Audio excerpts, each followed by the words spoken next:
Bonjour et bienvenue sur cette nouvelle vidéo blenderlaunch.fr, je suis Céric Le Pilar aka Pitiwazoo et dans cette vidéo nous allons parler de RenderMan sur Blender. Donc si vous avez suivi l'actu sur le forum, sur les différents sites Blender, vous avez vu que RenderMan 20 est maintenant disponible et qu'il y a un nouvel add-on qui a été développé entre guillemets par un gars de Pixar qui nous permet donc d'utiliser le moteur directement sur Blender. Pour utiliser RenderMan sur Blender, il faut dans un premier temps télécharger RenderMan, car il n'y a pas que l'add-on Blender, il faut télécharger RenderMan en plus. Donc on va aller ici, donc RenderMan 20 is now available, donc avec mon superbe accent. Donc on a ici les dernières nouveautés avec le denoise qui permet de, comme on peut le voir, pour le même nombre de samples en fait, comment dire, avoir une qualité carrément meilleure. Le visualiseur qui permet de débugger une scène, voir différents éléments, s'il y a des éléments qui se rentrent les uns dans les autres. Le nouveau Shader Marshner qui permet d'avoir un rendu des poils, etc. plutôt plus réaliste, et la physical camera, ainsi que d'autres choses. Donc pour le télécharger, vous allez cliquer sur Download et Install. Vous arrivez ici, vous allez faire Next. Vous allez créer un compte si vous n'en avez pas un. Donc si vous en avez un, vous en avez pas, vous le créez, sinon blabla, vous faites Next. Et ensuite vous allez télécharger, vous voyez, Download Installer qui vont nous permettre de télécharger le truc. Donc on a sur Linux, Mac et PC. Voilà. Donc ça c'est la première partie. Donc la seconde, vous allez aller télécharger directement l'add-on. Donc j'ai mis le lien sur le forum avec dans la partie moteur de rendu, donc RenderMan. Et vous avez différents liens, donc un lien pour télécharger, un lien sur le post de Blender Artist où les gens en parlent, et un lien sur le forum officiel Pixar. Donc vous allez le télécharger en cliquant ici. Voilà. Donc là on arrive sur la version, sur GitHub de B. Savary, c'est le dev de Pixar, et vous allez simplement cliquer sur Download Zip. Voilà. Et là, à partir de là, ça télécharge. Donc maintenant vous allez installer RenderMan que vous avez téléchargé précédemment, et vous allez installer sur Blender, donc la 275, cet add-on. Donc une fois que l'add-on est installé, vous l'avez ici. Donc des fois en fonction des PC, parce que vous pouvez avoir des merdes pour l'installer, c'est-à-dire que, moi sur la version 75 je peux l'installer, mais mon nom d'utilisateur Windows a un accent, et donc Pixar ne prenne pas en compte le truc, donc j'ai dû créer une nouvelle session, donc faites bien attention à ça. Donc quand vous l'avez installé, vous allez il est dans User, et ici, donc PRMan Render Engine, et donc on voit en fait les passes, donc celui de RenderMan Pro Server que vous avez installé précédemment. Voilà. Donc à partir de là, vous sélectionnez PRMan Render, voilà, et donc vous avez les propriétés de RenderMan. Donc sur la dernière version, vous avez dans Render Output ici, vous avez le choix soit d'afficher l'image directement dans Blender, soit d'utiliser Hit. Donc Hit c'est quoi? C'est ce petit visualisateur, donc il est sur ma deuxième page, je vais le mettre là, voilà. Donc Hit c'est ça, c'est là-dedans que le rendu RenderMan se fait. Donc moi je préfère l'utiliser. Comme ça je le fous sur mon deuxième écran, et surtout on a des outils plutôt sympas, genre le catalogue, il va vous enregistrer toutes les images que vous allez faire au fur et à mesure, et vous pourrez switcher de l'une à l'autre sans problème. Et vous avez aussi des options ici pour d'autres éléments. Vous avez catalogue, on a ici Next Image, Preview Image, donc vous allez... vous avez d'autres modes, hein, Render Région, Render Again, vous avez des commandes, Rotate, Crop Image, Scale, Fine Variance, Catalogue, on a l'inspecteur, on a énormément d'outils, c'est un peu comme celui de V-Ray, et au final c'est plus pratique de l'avoir directement comme ça. Moi j'aime bien. Donc je ne sais, il y aura du rendu interactif, par contre il sera pas comme de base, il sera pas comme Cycle, c'est-à-dire dans la vue 3D, il sera dans la vue de rendu. Donc vous pourrez vous déplacer dans la vue 3D, ce sera actualisé automatiquement dans la vue de rendu. Pour l'instant ce n'est pas encore le cas, parce que c'est une alpha. Donc il n'y a pas tout. Il manque quand même plein de choses, mais elle est mise à jour vraiment très rapidement, et comme ils veulent peut-être montrer ça au SIGGRAPH, je pense qu'ils vont ils vont booster tout ça pour avoir quelque chose de présentable et d'utilisable principalement. Donc personnellement je choisis ici Hit. Donc à vous de voir ce que vous préférez, n'hésitez pas à tester hein, les PNG, TIFF ou OpenEXR. Logiquement c'est la même chose, mais en fonction de ce que vous allez choisir, je pense que vous aurez peut-être plus d'options, etc. quoi. Et moi je laisse en HIT, de base je pense que c'est directement en OpenEXR dans le truc, mais c'est pas dans la rendu de Blender. Donc si je mets en HIT, je vais mettre Keep UI, parce que sinon ça va être chiant. Et bah, le reste vous laissez tel quel, il n'y a pas forcément grand chose à changer de base quoi. Sinon vous pouvez choisir, soit vous passez sur du Direct Lighting, Path Tracer, le visualiseur, ou un Debug Shading, etc. C'est en fonction de ce que vous voulez faire. Pareil pour le sample mode, vous pouvez faire du manuel ou du BXDF. Donc je pense que le BXDF c'est plus quelque chose qui est déjà pré-réglé parce qu'on a des shaders BXDF. Voilà. Vous pouvez activer les caustiques, vous pouvez activer le Depth of Field, Motion Blur, etc. Donc le preview sampling pour l'instant il fonctionne pas encore vu qu'on n'a pas encore le rendu interactif. Ce sera pour le rendu interactif. Ça va venir vite, hein, je pense que ça va vraiment venir vite tout ça. Et bah voilà, de base vous n'avez rien à toucher quoi. On va faire un test rapide, on va ajouter un plan, on va faire un petit scale, on va ajouter un truc tout con, une sphère, comme ceci. Il faut ajouter une caméra, donc on ajoute une caméra. Hop là, 0. Voilà. Donc on ajoute un truc tout con, une caméra. On va ajouter une area light, comme ceci. Donc on voit tout de suite que la taille de l'area est vraiment petite. Et sur chaque élément, on va en fait ajouter un renderman node tree. Donc là, c'est directement une area, on choisit. Vous pouvez choisir environnement, sky, spot, point. Donc tout ne fonctionne pas, le sky j'ai pas encore testé. On va sélectionner ceci, on va lui ajouter un shader, new, add renderman node tree. Donc on a directement un PXR Disney.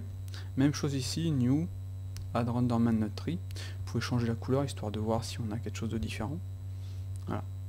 Vous pouvez, comme c'est un shader Disney, il permet de faire énormément de choses. Donc comme on peut le voir, du subsurface, du métal, etc. etc. quoi. Donc là de base on va laisser tel quel. Donc sur notre area, ce qu'on va faire, c'est que tout en bas, on a le intensity. Je vais décocher normalize parce que je trouve que le normalize, il faut mettre une valeur super haute. Et on va juste lancer un petit rendu rapidement. Donc à partir de là, logiquement, il va se lancer comme on peut le voir sur HIT, avec la taille de notre truc, et il va calculer. Voilà.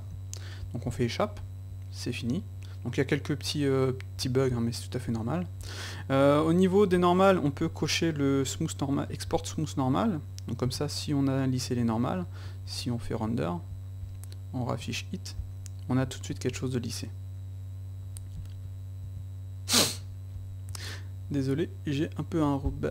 Donc ensuite, on a la possibilité ici, dans cet onglet-ci, tout en bas, de choisir en fait différents paramètres. Vous voyez, trace set, light linking. Donc ça, là, le light linking, c'est vraiment ce qui manque à Cycle. C'est pour dire, bon, cette light, elle va éclairer ça, mais elle va pas éclairer ça. Et ça, c'est plutôt cool. Donc je sais pas si c'est encore intégré, j'ai pas testé. C'est vraiment une preview que je vous montre, hein, c'est pas vraiment le truc finalisé. Normalement, on peut ajouter le subdivision mesh, mais bizarrement, il fonctionne pas, tout est noir pour moi. Donc je vais quand même sauvegarder cette scène-ci. Voilà. Et on va le mettre le subdiv mesh et on va voir ce que ça donne. Donc F12 pour lancer un rendu. Et là, bizarrement, ça fonctionne. Donc tant mieux. Sur un truc tout con, ça fonctionne. Si vous voulez utiliser une map d'environnement, c'est pareil, c'est relativement tout con. Donc on va sélectionner ça, on va la cacher, comme ça elle va plus être affichée. On va créer une envlight, comme ceci. On va aller dans nos paramètres renderman et on va choisir environnement. Donc dans environnement, on va laisser directement être dans mes SmartIBL et on va faire accept. Voilà. Donc à partir de là, logiquement, on n'a trop rien à changer. On a juste l'intensité en bas. On va faire F12. On va afficher IT. Donc là, il va exporter en fait l'ensemble avec la map HDRI. Et voilà. Donc je trouve qu'il est un peu long en fait à exporter les éléments. Mais comme on peut le voir, ça fonctionne. Et on a directement notre map HDRI. Quand on aura le rendu interactif, on pourra tout changer, ce sera automatiquement fait ici. On peut tout de suite voir la différence de ce que ça nous donne. Voilà, on va faire échappe. Donc comme on l'a vu précédemment, la map HDRI on la voit pas dans le viewport pour l'instant, donc ce sera corrigé dès lundi. Le dev nous a dit que ce serait corrigé dès lundi, donc tant mieux. Ce qu'on va faire, c'est qu'on va créer une nouvelle scène, new, voilà. Et je vais importer des éléments. Voilà. Donc voilà un modèle que j'ai fait. On va créer un plan.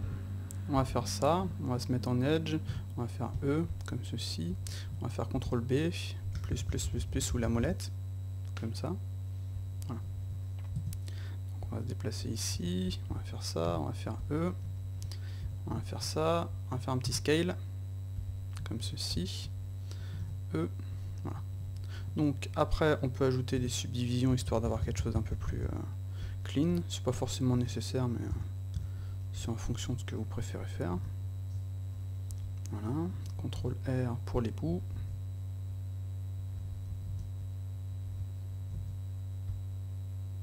Voilà. Donc on va scaler, on va ajouter une subdivision. Donc ouais, vas-y, je vais l'appliquer comme ceci. On va ajouter une caméra. Donc on va faire CTRL ALT 0 pour aller dans la caméra, puis après Lock Camera to View pour aller faire un truc comme ça. Voilà. On va sélectionner ça, celui-ci, CTRL P, objet. Voilà. Comme ça, si on sélectionne celui-ci, si on fait RZ, on décale en fait notre modèle. Voilà. Puis on va placer le truc, quoi. Au niveau de la caméra, si vous voulez vous aider, vous pouvez utiliser les compositions guide, genre Center. Comme ça, et les golden B. Vous voyez, comme ça vous placez votre truc correctement. Voilà. Ce qui aurait été bien, c'est de pouvoir tout désactiver d'un coup. Enfin c'est pas possible. On va ajouter un empty, donc objet, empty, qu'on va placer sur les yeux de notre loulou. Voilà. Si vous appuyez sur Shift, si vous déplacez, vous allez déplacer le truc que sur deux axes. Vous voyez, clac, c'est plutôt pratique.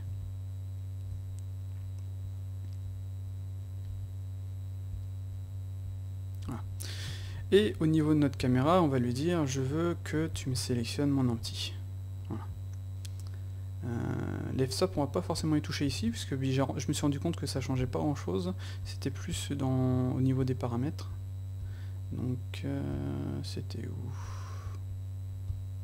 Non, c'était pas là. Ouais, il faut bien sélectionner Renderman, sinon ça allait pas marcher. Depth of Field, voilà, on va laisser à 4 dans un premier temps. On va remettre le render output en IT, voilà, et on va mettre le keep UI, voilà aussi. On va ajouter le node ici, on va sélectionner notre sol, donc on peut renommer sol, voilà. On va y ajouter un shader, donc new, renderman, on va garder le Disney pour l'instant. Celui-ci, on va faire new, renderman, on va choisir, je sais pas s'il fait de la glace celui-ci, on dirait que non. On va choisir glace, comme ceci, et celui-ci, new, on choisit PXR Disney, ok. Donc à partir de là on a configuré l'ensemble, on va faire save, voilà, et on va lancer un rendu. Ah, j'ai oublié ajouter des maps HDRI. Donc on va faire un truc comme ça. On va créer une map HDRI, pas une map HDRI, je voulais plutôt... Ouais, on pourra en créer une par la suite. Donc on va créer une petite... comment dire, une petite area, sachant que les area light, plus elle sera petite en fait, et plus vous devrez monter la puissance, mais plus le spéculaire sera en fait net. Donc plus elle sera grande, moins le spéculaire sera net, ça fera un truc un peu plus rugueux, je veux dire. Rougueux. Voilà, R, Y, si je me trompe pas, moins 90. Non, je me suis trompé. R, Z. On va faire un truc comme ça. Voilà.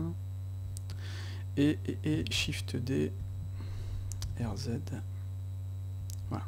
Un truc que j'ai remarqué aussi, c'est que au niveau des areas, donc on va mettre un autre tri. Ah non, ça a marché, c'est bon. Parce que la dernière fois j'avais copié, puis j'avais 3 trucs vraiment identiques, quoi. Et je pouvais pas changer, si j'en changeais une, ça changeait l'ensemble. Voilà. Un truc qu'il faudra qu'ils fassent, c'est qu'ils mettent l'intensity tout en haut, ce serait bien ça aussi. Sachant qu'on touche vraiment pas au reste. Normalize. Sur le sol, si vous voulez vraiment plus le sélectionner, vous décochez ça. C'est tout de suite plus pratique.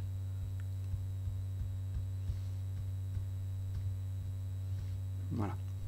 Donc vous pouvez changer la couleur, vous pouvez changer l'exposition, vous pouvez lui dire je veux que tu utilises en fait la température. Et voilà, on va déjà voir ce que ça nous donne ici. Donc on va se mettre dans cette vue là, et on va faire render.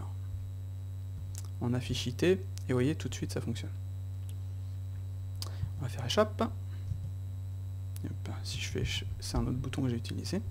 On va sélectionner nos objets, on va aller comme on avait fait précédemment ici, export smooth normal. Pareil pour celui-ci. Et pareil pour le sol qui n'est pas sélectionnable. Voilà. Donc comme je vous avais dit aussi, on peut sélectionner les objets et dans ici mettre subdiv mesh, mais je me suis rendu compte que ça chie un petit peu.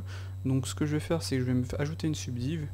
Je vais mettre à 1, je vais faire apply, sinon ça va être trop long l'export. Pareil, add subsurface, 1, apply. Voilà. Je vais faire une petite sauvegarde. Et voilà. Donc on va tout de suite configurer pourquoi pas ceci. Donc on va aller ici. Vous verrez que au niveau des shaders, vous y avez accès ici. Donc pour l'instant, tout ce qu'on a ici n'est pas forcément tout ce qu'on a ici. On a beaucoup plus de choses en fonction du shader, donc c'est à vous de jouer sur le truc.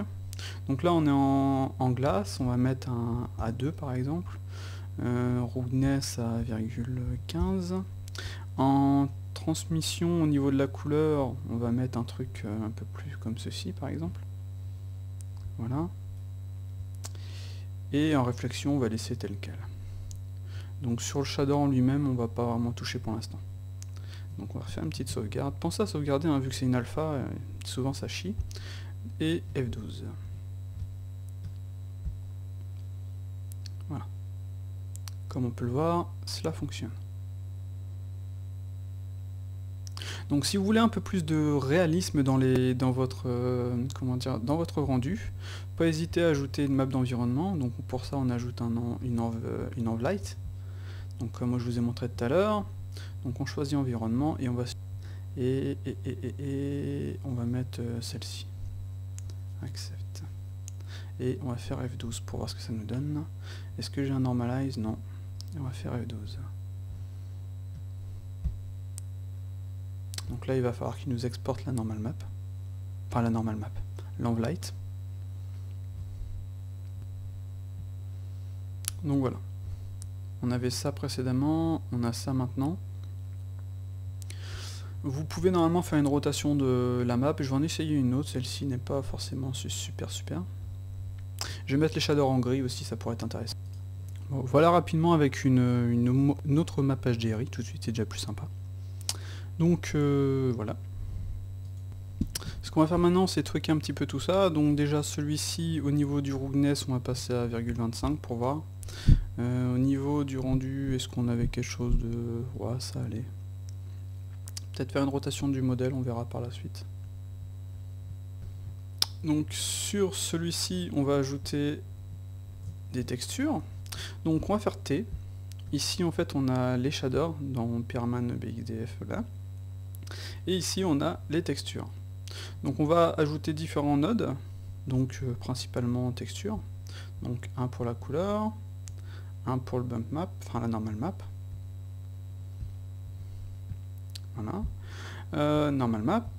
On va ajouter un gamma, on va voir si c'est nécessaire ou pas. Donc le gamma, est-ce que je le vois? Il est là. Dans un premier temps, on va connecter ceci.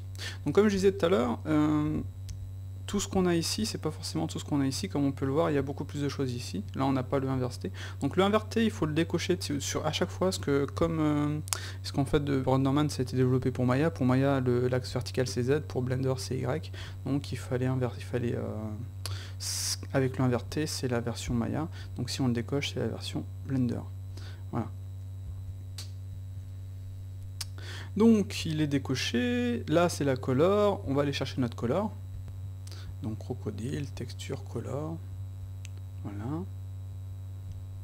Et on va lancer un rendu pour voir. Donc F12. Voilà, donc on a tout de suite quelque chose qui fonctionne. Donc avec notre couleur. Donc je dirais qu'elle est un peu palo quand même. Donc peut-être jouer avec le gamma comme je disais précédemment. Donc je vais faire échappe. Donc je vais placer le gamma ici, on va faire virgule, hop là, 45-45.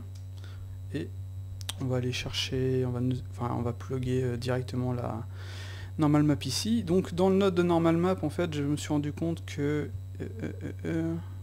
ah non, pas ici, pas ici. Ah oui, voilà. Donc dans le node de normal map, on peut aller directement... Voilà. Et on va décocher le inverté si on le trouve. Là, logiquement, il prend l'autre en compte. Donc on va vérifier. F12. Donc l'export est toujours un peu long au fur et à mesure parce qu'en fait il exporte l'ensemble. A voir par la suite si on a moyen, comme sur Vray, etc., de lui dire bon bah tu m'exportes pas tout, tu gardes des choses, tu m'importes que les nouveaux trucs. Donc voilà, ma texture est quand même plus, comment dire, elle a la bonne couleur cette fois-ci.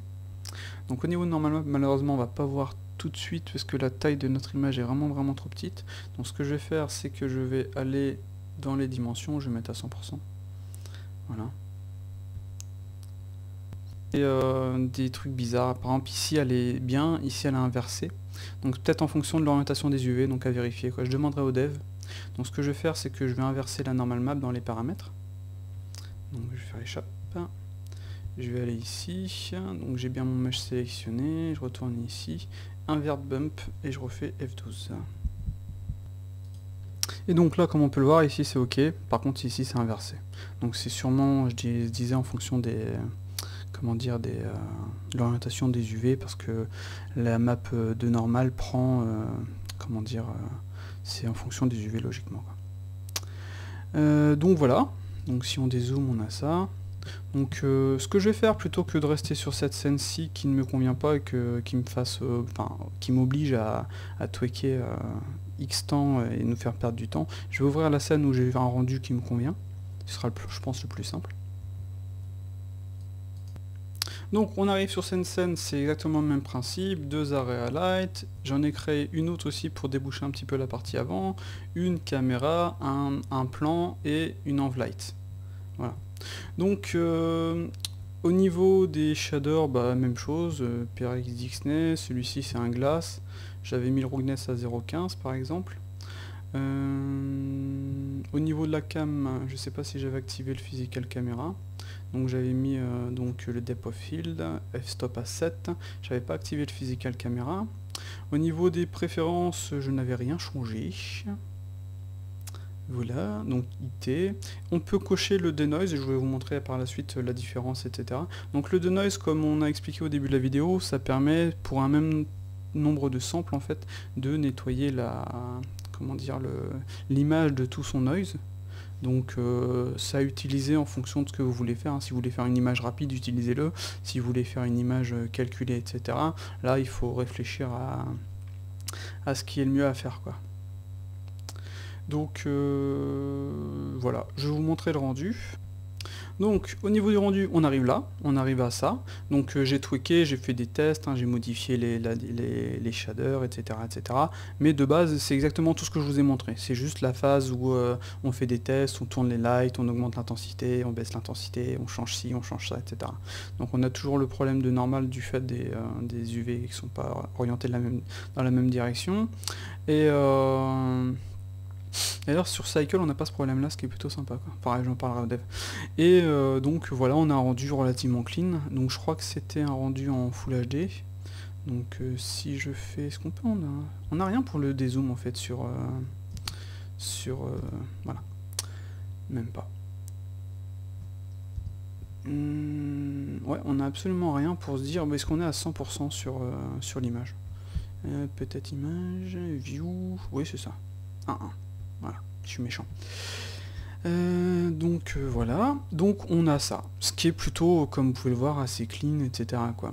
Après, il y en a qui vont me dire, ah mais c'est plus rapide sur Cycle. Je vous dirais oui, c'est plus rapide sur Cycle parce que Cycle c'est surtout un moteur fait pour des petites vidéos, des petites images, etc. Renderman c'est un moteur de prod, comme Arnold, comme Guerilla, etc. C'est un moteur fait pour gérer de très très grosses scènes avec énormément d'assets, avec énormément de textures, etc. C'est vraiment le moteur, comment dire, le type de moteur que vous allez utiliser par exemple pour du Gooseberry. Parce que c'est vrai que les gars sur Gooseberry se sont rendus compte que Cycle, bah, c'est sympa, mais ça a vite ses limites au final, quoi. Et ils se retrouvaient avec des problèmes de mémoire, etc., etc. Bref. Donc logiquement sur ce type de moteur là, on n'a pas ce genre de problème parce qu'il est directement fait pour. Et d'ailleurs il l'utilise pour tous les films, hein. Il suffit d'aller sur le site de Pixar. Donc vous allez sur le comment dire sur cette page-ci, donc about rendering. Donc en fait quand vous arrivez ici, faut que je actualise, est-ce qu'il a pas mis l'image? J'aurais dû faire autant. Voilà. About Renderman Movie, voilà. Et donc on a tous les films qui ont été utilisés avec Renderman. Donc Age of Ultron, Cinderella, Ex Machina, Fast and Furious, etc. Donc comme on peut le voir, c'est un moteur qui date de 84 et qui a fait ses preuves énormément, quoi. Donc la version sur Blender, c'est la version Renderman Pro Studio, donc qui est en Ray Trace. Et non, hop là, je me trompe pas, voilà. Donc comme on a le choix, vous voyez, c'est en Path Tracer. Et dans les versions précédentes, on avait le choix, on pouvait remettre Reyes. Et là, on n'y a plus le choix, donc c'est peut-être qu'ils l'ont supprimé. Enfin, normalement, cette version-ci n'utilise que le Path Tracer, quoi. Donc voilà quoi, c'était vraiment une présentation rapide du moteur. J'ai pas tout montré parce qu'il y a des choses qui manquent. C'est une alpha, donc vous allez peut-être avoir des problèmes d'installation, vous allez peut-être avoir des problèmes pour le faire fonctionner. Si votre nom comme je disais précédemment, si le nom de votre user Windows a un accent ou autre chose, ça peut vite poser problème. Donc moi j'ai dû créer une deuxième session, donc avec un nom sans accent et tout. Mais à part ça, ça fonctionne bien, quoi. Donc sur ma backend, c'est relativement rapide. Et bon, j'ai un 6 corps, donc tout le monde n'a pas de 6 corps. J'aurais préféré avoir un 8 ou 10 corps, mais c'était trop cher. Et c'est plutôt cool. Donc je me dis, par la suite, pour Blender, c'est franchement une très bonne chose. Parce que les gens vont se dire, bon, maintenant, je peux avoir la qualité la qualité Pixar directement sur Blender. Et ça, ça fait rêver, quoi. Donc en plus, on a l'OpenSubdiv qui arrive, on a PTEX. Donc ce qui fait PTEX OpenSubdiv, c'est Pixar aussi. Ça fonctionne absolument très bien avec. Et on peut se dire, bon, bah maintenant, si j'ai une animation à faire, bah, je vais utiliser ça, quoi. Donc certains vont dire ouais mais Cycle est plus rapide et tout, donc je dirais c'est en fonction de ce que vous faites, c'est en fonction de vos besoins. On utilise un moteur pas parce qu'il est hype, on utilise un moteur parce qu'il nous apporte ce qu'on a besoin.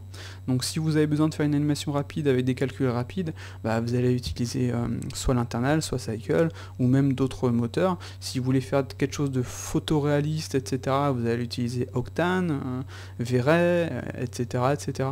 C'est vraiment en fonction de ce que vous avez besoin de faire, en fonction de votre budget aussi.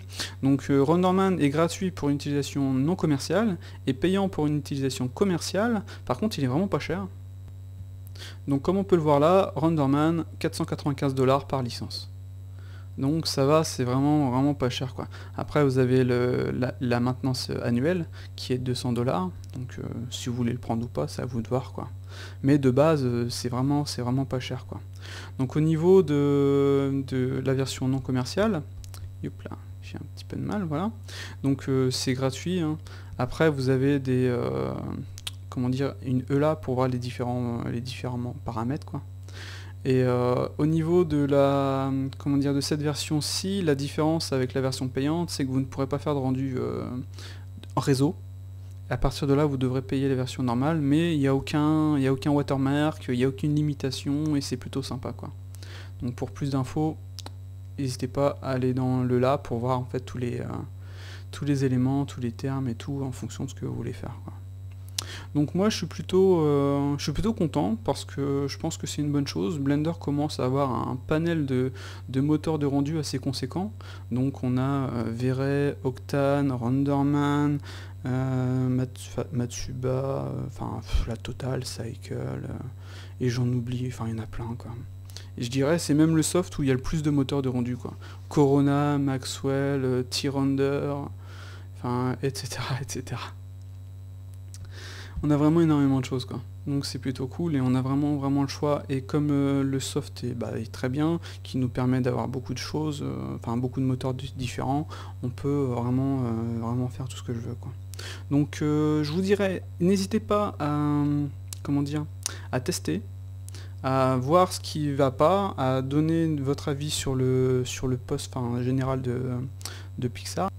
Donc sur le site, sur le forum officiel en fait, il y a Bsavri qui a créé, qui développe cette version.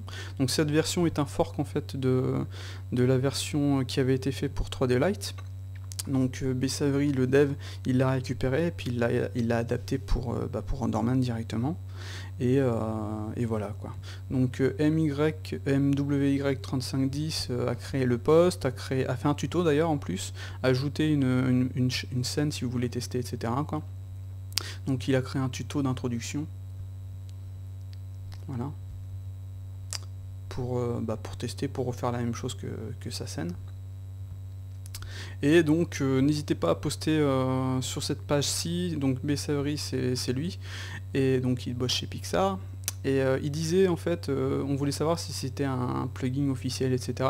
Et il dit ça a commencé comme un projet personnel, puis au final les gars ils étaient enthousiastes, donc ils ont continué, et donc maintenant c'est un projet Pixar. Et on peut le vérifier directement ici, Renderman Plugin Support, Blender, c'est marqué Underway, donc c'est en cours. Et donc c'est cool. Donc après on a les autres softs potentiels, Max, Modo, Rhino. J'imagine qu'ils vont tous y être supportés. Donc Renderman pour Blender sera forcément supporté quoi. Donc comme je vous disais, n'hésitez pas à aller sur le post, indiquez si vous avez des merdes comme moi j'avais par exemple, j'avais ça, je disais on a trouvé pourquoi, c'est parce qu'il y a des accents sur mon nom de comment dire, d'utilisateur Windows, et après les gars ils postent au fur et à mesure des images pour montrer ce qu'il en est, vous voyez, et dire ouais, moi j'avais ce problème là, c'est à cause de l'inverse T qui va être supprimé directement, donc le dev nous l'a indiqué, parce que c'est vrai que quand on connaît pas on tombe là-dessus, qu'est-ce qui se passe, on fait plein de tests, j'avais fait aussi un test comme ceci qui était pas forcément trop mauvais, c'est sympa, donc là on a bien la doff et tout, ça marche bien. Et voilà quoi. Donc n'hésitez pas à aller sur le forum, à tester, à poster et à faire des retours comme c'est le cas. Et comme j'ai l'impression que le dev veut vraiment montrer quelque chose au SIGGRAPH le plus rapidement, qui est au mois d'août, donc à la fin du mois, du début août plutôt, entre 5 et 8 si je me trompe pas. Il a envie de faire quelque chose qui fonctionne, donc n'hésitez pas et faites joujou et testez, etc. Donc voilà, je m'arrête là, j'espère que cette intro à Renderman sur Blender vous aura plu. Donc c'est vraiment, comment dire, une intro rapide, il y a beaucoup de choses qui vont forcément changer, comme ça a été le cas les 2 précédents jours.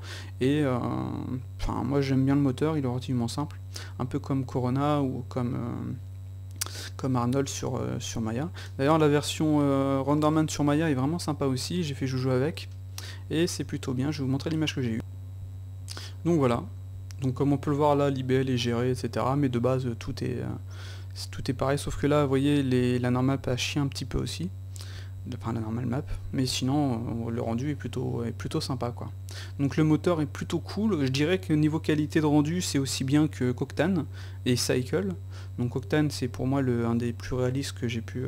un moteur auquel j'ai pu faire le jeu, quoi. Et Cycle le rattrape énormément, je trouve, grâce surtout au shader de Materin, puis à tout ce qu'ils ajoutent.